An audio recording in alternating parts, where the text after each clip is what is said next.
அனைத்து உறவுகளுக்கும் வணக்கம். 2026 சட்டமன்றத்தில் விறுவிறுப்பாக போயிட்டு நம்மளுடைய கூட்டணி கட்சிகள் தலைவர்லாம் பார்த்தீங்கன்னா கிறுக்கு பிடின்னு சொல்லுவாங்க பார்த்தீங்களா, அந்த மாதிரி ஒரு பிடியில் பிரச்சாரத்தில் இறங்கியிருக்காங்க திமுக சார்பாக. அது மட்டுமல்ல, விழுப்புரம் மாவட்டத்தில் மயிலம் தொகுதியில் எல்வி அவர்கள் நிற்கிறாப்புல. அவருடைய மகத்தான வெற்றியை யாராலும் தடுக்க முடியாது. ஏன்னா செஞ்சி மஸ்தான் அவர்கள் ஒரு பலமாக இருக்காப்புல. அதனால் மயிலம் தொகுதி மக்கள் இந்த முறை எப்படியாவது திமுகவுக்கு ஒரு வாய்ப்பு கொடுத்தா இன்னும் மயிலம் தொகுதி இன்னும் முன்னேற்ற பாதைக்கு கொண்டு செல்வார். அதில் மாற்று கருத்தே கிடையாது.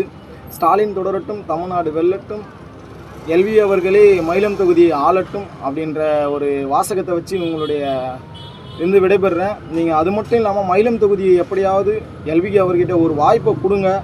ஏற்கனவே கிடப்பில் போட்ட அனைத்து திட்டத்தையுமே அதுவும் இல்லாமல் அந்த கிடப்பில் போட்ட எல்லா திட்டத்தையுமே சட்டசபையில் சொல்லி எப்படியாவது நம்மளுடைய திமுக ஆட்சி தான் அமைய போகுது. அதில் மாற்று கருதே இல்லை.